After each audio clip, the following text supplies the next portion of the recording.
Buenos días, profesora. Buenos días, compañeros. Nuestro grupo es el grupo 12, conformado por Nicole Karina Minuea Acuña Osorio, Carlos José Ángeles Melgarejo y María Fernanda Morales Torres. Nuestro trabajo consiste en el contrato de renta vitalicia. Introducción. Debido a la importancia de contar con un fondo de pensión que pueda garantizar a las personas cuando éstas lleguen a la edad del retiro un sustento de vida, surgen los sistemas de pensión y sus modalidades de pensión, por lo cual deseamos abordar en el presente trabajo acerca de una de estas modalidades de pensión, que es la renta vitalicia. Para ello, analizaremos desde el artículo 1923 hasta el artículo 1941 que se hayan comprendidos en el título 12 del Código Civil peruano. Asimismo, realizaremos un análisis de derecho comparado. Del mismo modo, analizaremos la sentencia del Tribunal Constitucional, expediente número 03619-2017, procedimiento administrativo, Tribunal Constitucional Junín, y de la Corte Suprema de Justicia de Casación número 67-10-2015 Junín, que nos ilustrarán acerca de la jurisprudencia sobre la renta vitalicia en el Perú. Renta vitalicia. 1. Antecedentes. Enrique Quiñonero Cervantes, en su libro Situación jurídica de renta vitalicia, menciona que si bien existen autores que niegan que la renta vitalicia era conocida en Roma, no parece que esto tenga fundamento, toda vez que hay indicios de lo contrario. Aunque la institución tuviera el refinamiento y la sutileza de que ha revestido la ciencia moderna, pero era ya una prestación autónoma de dar a otro durante su vida una pensión en dinero o otras cosas fungibles. Asimismo, también señala el autor que los indicios de los contratos de renta vitalicia se encuentran en el derecho romano, teniendo como referencia que una relación jurídica de renta podía nacer a través de la stipulato. 2. Concepto. La enciclopedia jurídica conceptualiza la renta vitalicia como el contrato por el cual una de las partes se compromete a alimentar, sostener y dar habitación a la otra parte durante toda su vida, contra una remuneración o casi siempre la enajenación de un bien o de un capital. La definición del contrato de renta vitalicia en nuestro ordenamiento jurídico se encuentra establecido en el artículo 1923 del Código Civil peruano, el cual fija que por renta vitalicia se conviene la entrega de una suma de dinero u otro bien fungible para que sean pagados en los periodos estipulados. Bajo nuestras propias palabras, podemos definir como renta vitalicia al acto a título gratuito u oneroso por el cual una persona se obliga a pagar a otra periódicamente y por toda la duración de vida de una o más personas, cierta cantidad de dinero. De este modo, se puede decir que la renta vitalicia no necesariamente se origina de un contrato, porque éste puede provenir de un testamento o de la ley. Es preciso mencionar que en nuestro ordenamiento jurídico se fija en el artículo 1924 del Código Civil que la renta vitalicia se puede constituir a título oneroso o gratuito dentro de sus tipos. Especifica en el siguiente artículo que la formalidad de este contrato debe ser por escritura pública. De no ser constituido de tal forma, hay sanción de nulidad. Además de ello, en el artículo 1926 del mismo código, se precisa que para la duración de la renta vitalicia se debe especificar la vida de una o más personas. 3. Características. Las características del contrato de renta vitalicia son las siguientes. 1. Es consensual por cuanto se perfecciona por el mero consentimiento de las partes y desde ese momento surge la obligación de entrega del capital en bienes muebles o inmuebles y la del deudor consiste en el pago periódico de la pensión estipulada. 2. Es bilateral, con obligaciones recíprocas y sanalagmáticas para ambas partes y con los efectos de estas, así compensación por mora y resolución por incumplimiento de una de las partes. 3. Es oneroso por cuanto una parte se obliga a pagar una renta como contraprestación de lo recibido de la otra parte. Y 4. Es aleatorio en cuanto a la incertidumbre de la duración de la obligación de pagar la renta. 4. Partes del contrato. Los siguientes elementos que comprenden a la renta vitalicia son los siguientes. 1. Sujetos y capacidad. La renta vitalicia, por lo general, es un contrato en el que intervienen dos partes. Sin embargo, el Código Civil en el artículo 1931 precisa que puede existir una pluralidad de beneficiarios. 2. Objeto de la renta vitalicia. En nuestro ordenamiento jurídico civil, el objeto de la renta vitalicia debe analizarse desde dos puntos de vista. A. La prestación a cargo del constituyente y B. La prestación a cargo del beneficiario. En el primer caso, esto es, la prestación a cargo del constituyente, viene claramente establecido por el artículo 1923, según el cual la renta consiste en una suma de dinero u otro bien fungible. Presentación a cargo de las partes. Con respecto a la prestación a cargo del deudor de la renta, nuestro Código Civil señala que éste está obligado a entregar una suma de dinero u otro bien fungible. Sin embargo, con respecto a la prestación a cargo del acreedor de la renta, el Código Civil no prevé prestación alguna a su cargo. Por ello, prima facie podría pensarse que se trataría de un contrato con prestación única, lo cual no deja de ser del todo cierto, ya que el Código Civil prevé que la renta vitalicia se constituya tanto a título oneroso como a título gratuito. De allí que sea posible que el acreedor de la renta no dé nada a cambio de suma de dinero o bien fungible recibido, o todo lo contrario, que esté obligado recíprocamente a la prestación de dar, de hacer o de no hacer. Carácter temporal. Es evidente que la renta vitalicia es un contrato de tracto sucesivo, cuya ejecución es periódica y cuya duración es indeterminada. Podría sostenerse que la duración ha sido determinada desde el momento en que se ha fijado la vida de una persona como parámetro. Discrepamos de esa postura, pues a nuestro entender lo que califica a un contrato de duración indeterminada viene dando la imposibilidad de que las partes conozcan de antemano cuándo concluirá la relación obligatoria entre ellas. Recordemos que la duración de la renta vitalicia debe señalarse la vida de una o varias personas, de acuerdo con el artículo 1926 del Código Civil. Asimismo, es puntual mencionar que al momento de fenecer el individuo que se designó para el pago de la renta, se da la extinción de la misma, sin la necesidad de devolver los bienes que sirvieron para la contraprestación. Esto de acuerdo con el artículo 1937 del Código Civil. Nulidad de la renta vitalicia. Para este punto, es preciso mencionar que son nulos todos los contratos de renta vitalicia que se fijen una duración en cabeza de un individuo que hubiese fenecido a fecha de la escritura pública.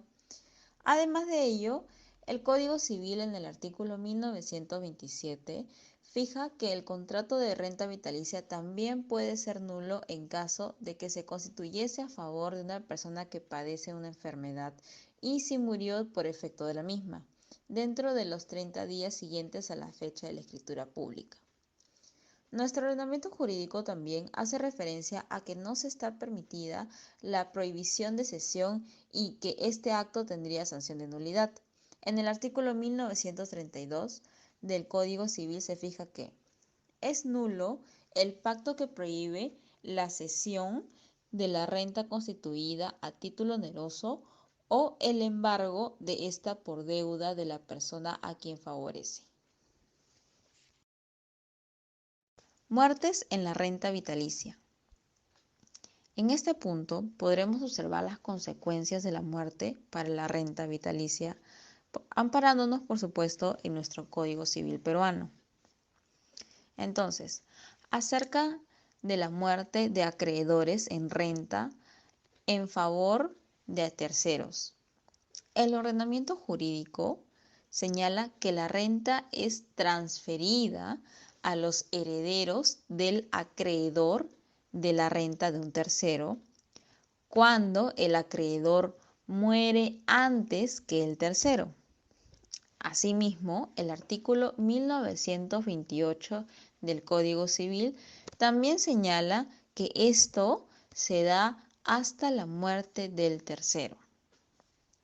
Sin embargo, de darse el caso contrario, es decir, que no sea el acreedor de la renta quien falleció primero, sino el deudor, el artículo 1929 del Código Civil nos comenta que serán los herederos del deudor quienes asuman la obligación de pagar la deuda al acreedor.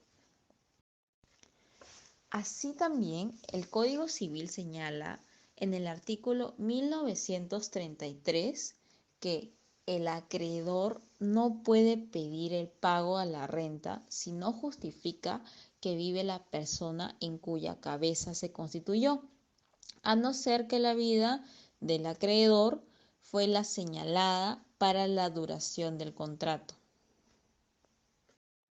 Además, el ordenamiento jurídico también contempla que si quien se encontraba obligado a cumplir con el pago de la renta vitalicia mata de forma dolosa a la persona cuya vida constituyó la renta, de acuerdo con el artículo 1938 del Código Civil, el causante de la muerte deberá restituir los bienes que recibió como contraprestación con sus frutos, de manera que no pueda exigir la devolución de la renta que antes hubiera satisfecho.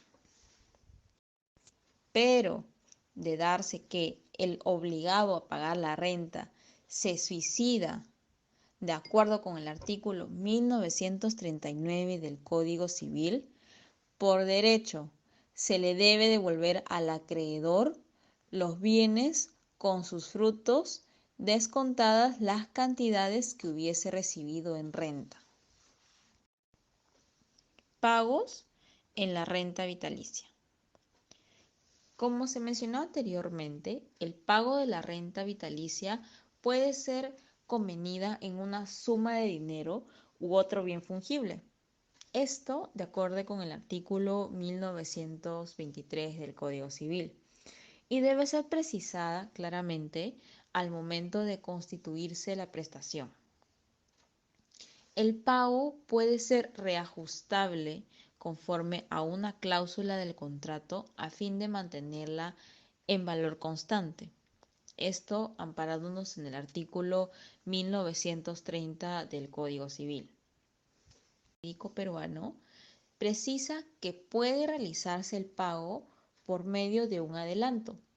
Para ello, se fija que si la prestación es pagada anticipadamente, la renta es debida en su total integridad.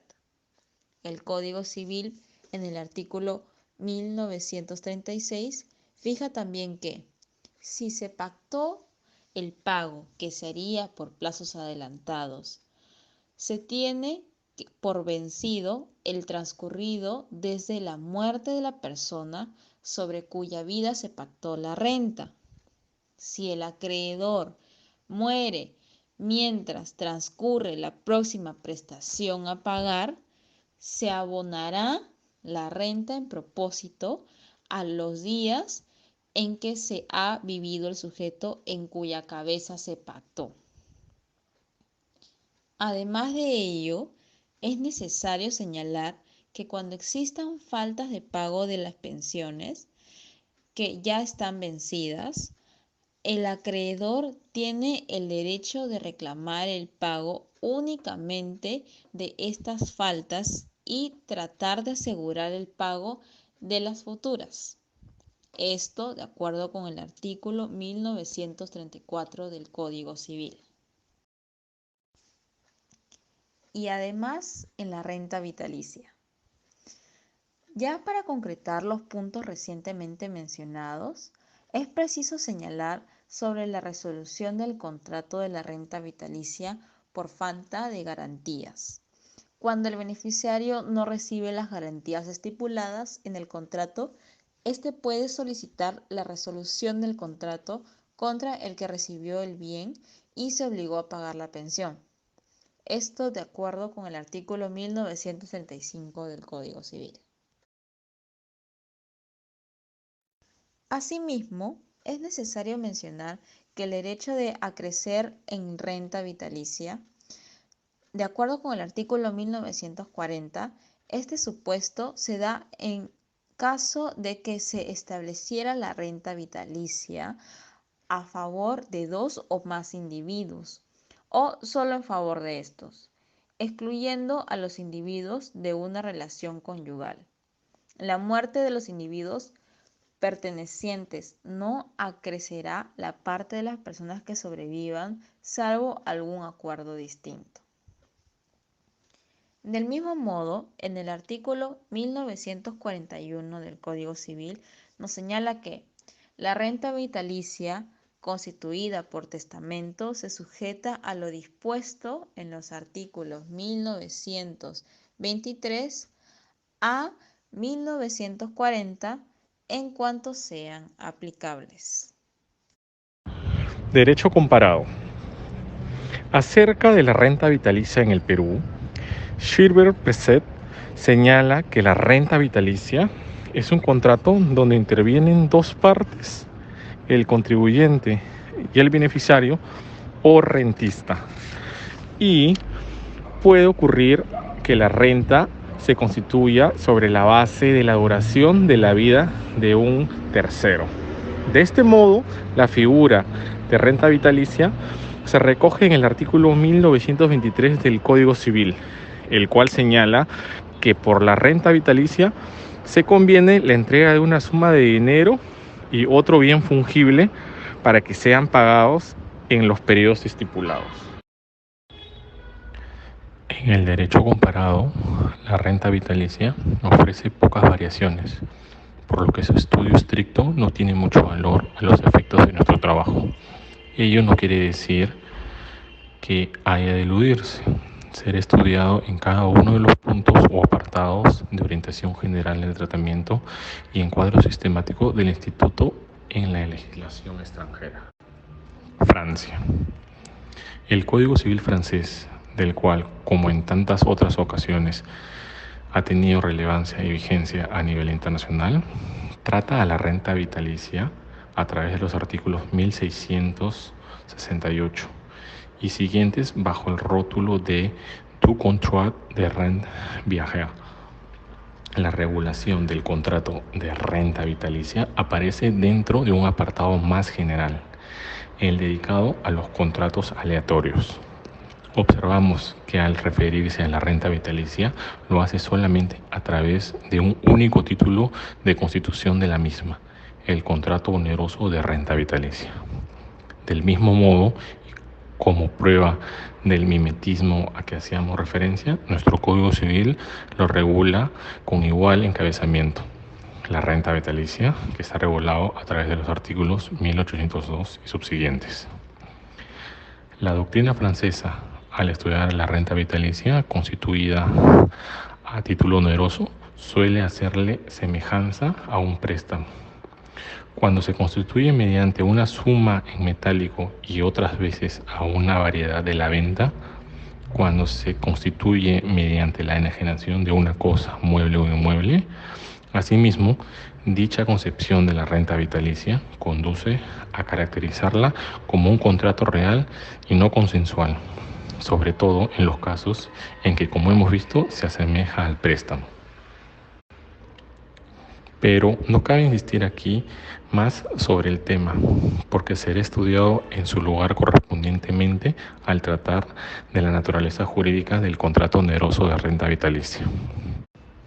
Dentro de la doctrina francesa, donde se limita a fijar los criterios que, en caso de duda, pueden plantearse respecto a la determinación de la vida sobre la que se constituye, el montante anual de la renta, la percepción anticipada de esta y la forma del contrato no es, obstantemente, del texto de las citadas normas, sino se desprende de la obligación en que la renta vitalicia es aquella que corresponde al deudor de las prestaciones periódicas en referencia a dinero y otras cosas fungibles, a un vencimiento regular y periódico, previamente señalado durante la vida de una persona.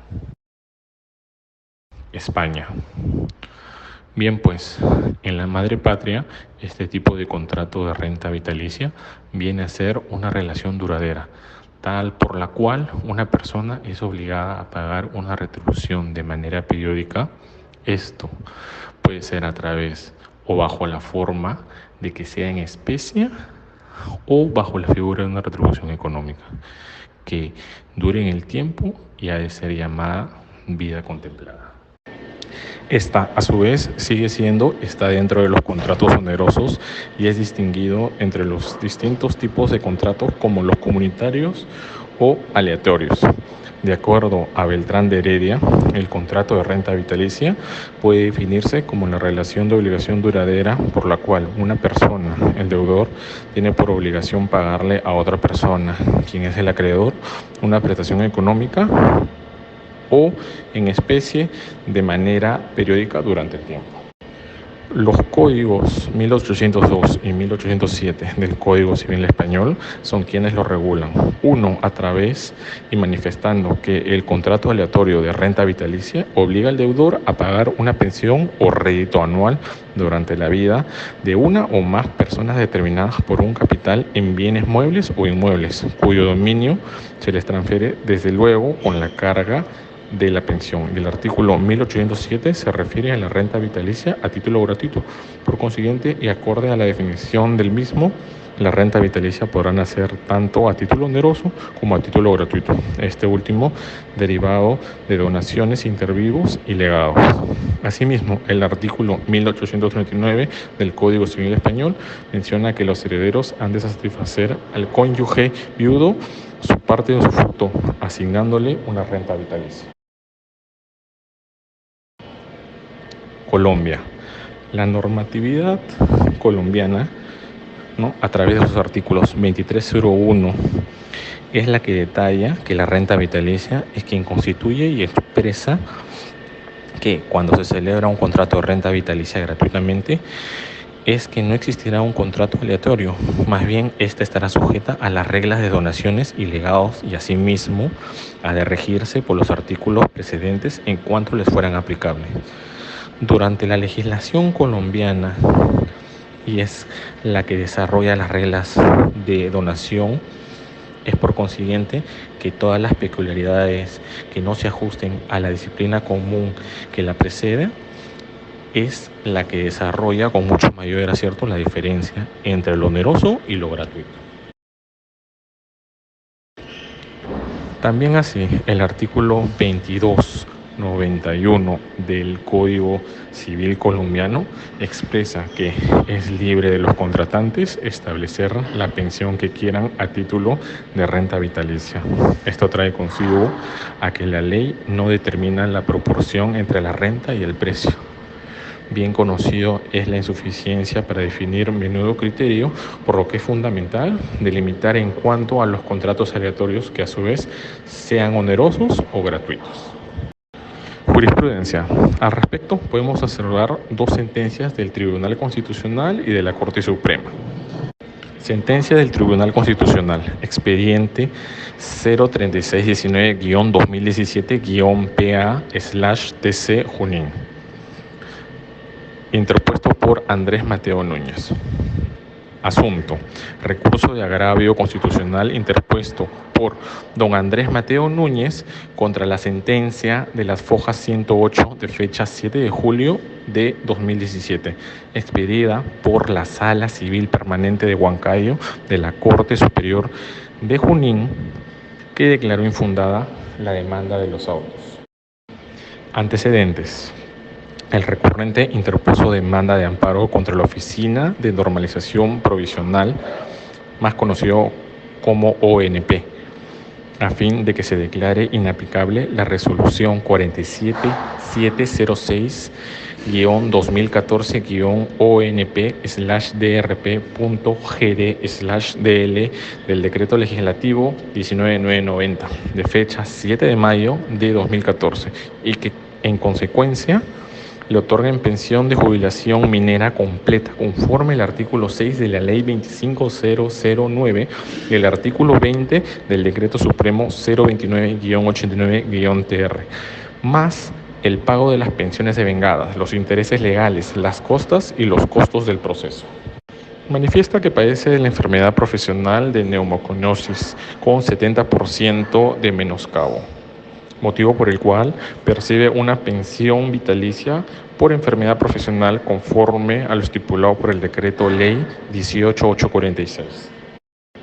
La emplazada contesta la demanda señalando que el demandante no reúne los requisitos para gozar de una pensión minera de conformidad a la Ley 25.0009, pues no acreditó haber realizado labores expuestos a riesgos de toxicidad, peligrosidad o insalubridad, contar con un mínimo de 1 o más años de aporte al Sistema Nacional de Pensiones y la existencia del nexo de casualidad entre las labores y la enfermedad.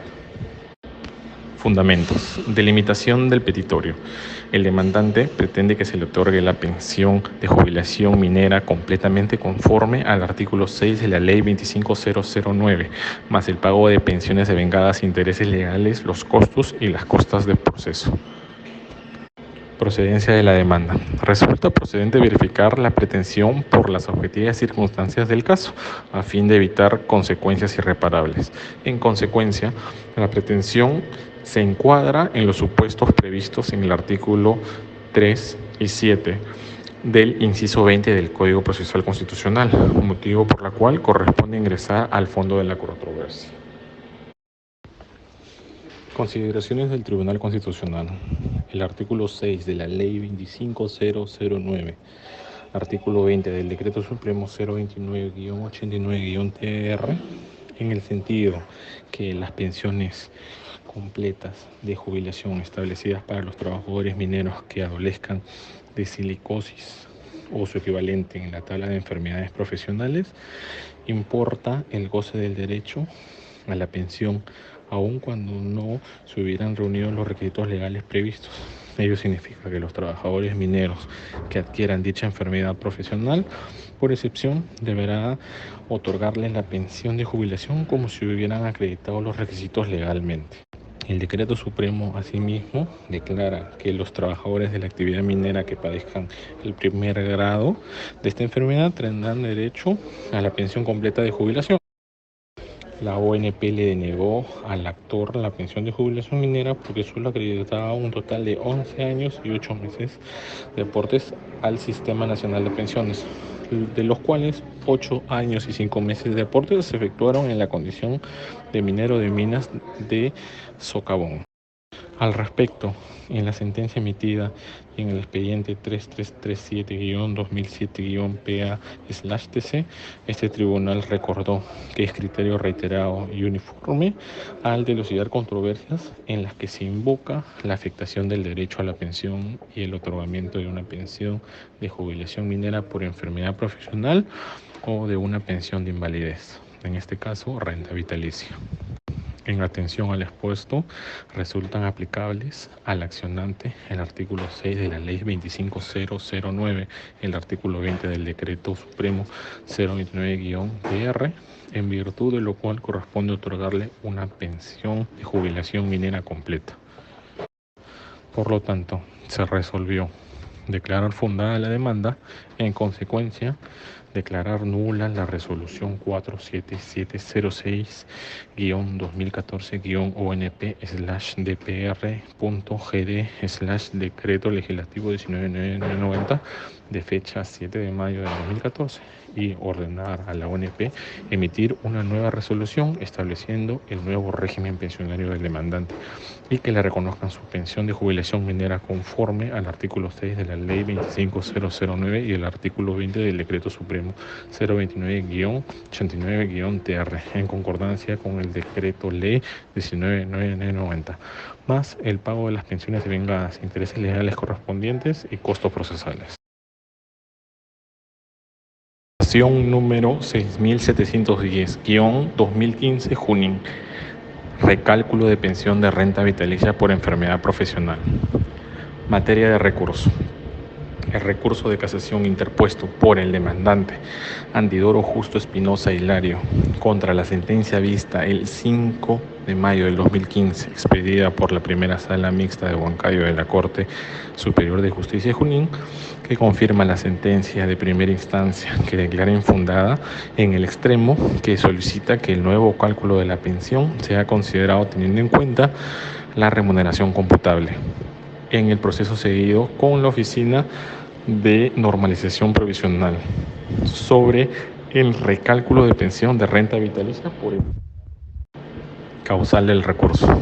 Se ha declarado procedente el recurso de casación interpuesto por el demandante Antidoro Justo Espinosa Hilario por la causal denunciada de la infracción normativa del artículo 30 del Decreto Supremo número 002-72-TR, reglamento del Decreto Ley 18846 y de manera excepcional en virtud del artículo 392-A del Código Procesal Civil, incorporado por el artículo 2 de la Ley 29364 por la causal de infracción. La infracción normativa procesal de los incisos 3 y 5 del artículo 139 de la Constitución Política del Perú y la infracción normativa del artículo 31 del Decreto Supremo número 002-72-TR, reglamento del Decreto Ley 18846.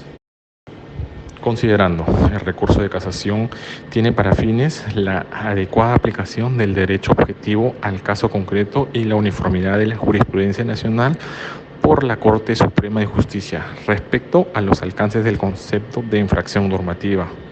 Estos pueden quedar subsumidos en el mismo, las cuales que anteriormente contemplaba el Código Procesal Civil, relativas a las interpretaciones erróneas, aplicación indebida e inaplicación de una norma de derecho material, pero además incluyen otro tipo de normas como son las de carácter adjetivo. El demandante Antidoro Justo Espinosa Hilario solicita que se declare la nulidad de la resolución ficta que deniega el nuevo cálculo de la pensión de enfermedad profesional según el decreto ley número 18 y la nulidad de la resolución que la preside. Por consiguiente, y asimismo, se solicita que se disponga el nuevo cálculo de la pensión de enfermedad profesional considerando la remuneración computable de 44.36 soles, el pago de pensiones devengadas y los intereses legales. Entre los principales fundamentos de su demanda, el actor alega que laboró para la empresa compañía minera Atacocha S.A. durante el 14 de junio de 1966 hasta el 30 de septiembre de 1996 en el interior de la mina. Es por ello que el Instituto Peruano de Seguridad Social le otorgó renta vitalicia por enfermedad profesional mediante una resolución de fecha 8 de julio de 1998 por la suma de 354.82 soles. Solución del caso en concreto.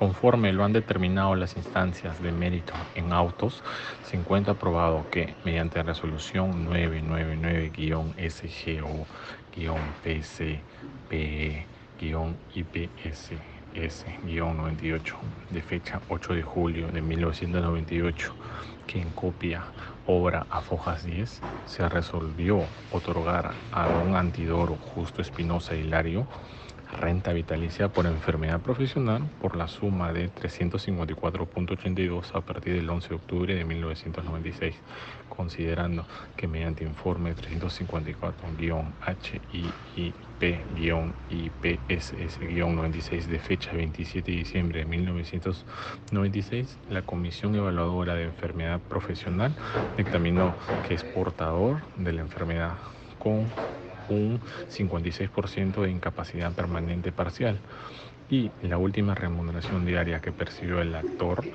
al 30 de septiembre de 1996 ascendía a 44.36 soles, según se aprecia de la compensación por tiempo de servicios.